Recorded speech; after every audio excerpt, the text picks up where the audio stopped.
कोणताही सण म्हटलं तर प्रत्येकाच्या घरी गोड पदार्थ हा बनवला जातोच। तर या गुढीपाडव्याला अगदी दूध न आटवता 10 ते 15 मिनिटांमध्ये झटपट आपण ही बासुंदी बनवू शकतो। नमस्कार, भाग्यश्रीज कुकिंग चॅनलमध्ये आपल्या सर्वांचे खूप खूप स्वागत आहे। चला तर मग वेळ न घालवता रेसिपीला सुरुवात करूयात।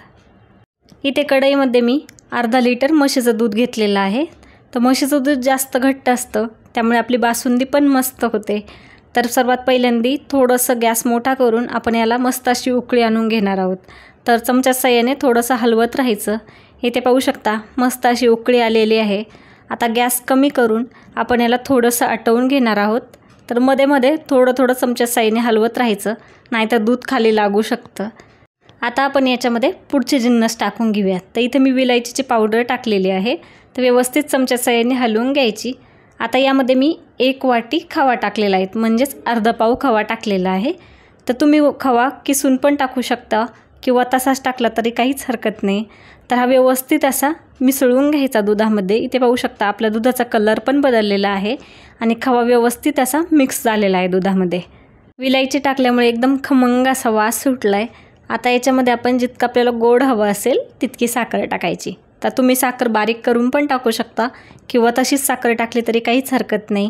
तर ही व्यवस्थित चमच्या साहाय्याने हलवून घ्यायची 2 मिनिटं। आता आपण यामध्ये कट करून ठेवलेले ड्रायफ्रूट्स टाकलेले आहेत। तुम्हाला जे ड्रायफ्रूट्स आवडत असतील ते तुम्ही टाकू शकता।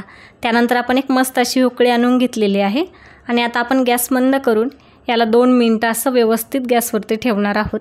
त्यामुळे काय होतं, आपले बासुंदी जाडसर होते आणि त्याला अशी अप्रतिम चव लागते। तर अगदी झटपट 10 ते 15 मिनिटांमध्ये ही बासुंदी तयार होते। आणि जर घाई असेल तरी पण आपण ही बासुंदी तयार करू शकतो, कारण याला जास्त दूध आटवण्याची गरज नाही आहे। अगदी झटपट ही बासुंदी आपण तयार करू शकतो। तर या गुढीपाडव्याला ही बासुंदी एकदा नक्की करून पहा, खायला खूप अप्रतिम लागते आणि घरातील सर्वजण आवडीने खातील। तर रेसिपी कशी वाटली हे कमेंटमध्ये सांगायला विसरू नका। आणि तुम्हाला व तुमच्या परिवाराला गुढीपाडव्याच्या खूप खूप शुभेच्छा। तर व्हिडिओ आवडला असेल तर व्हिडिओला लाईक करा, शेअर करा। अजूनही चॅनलला सबस्क्राईब केलं नसेल तर सबस्क्राईब करा। धन्यवाद।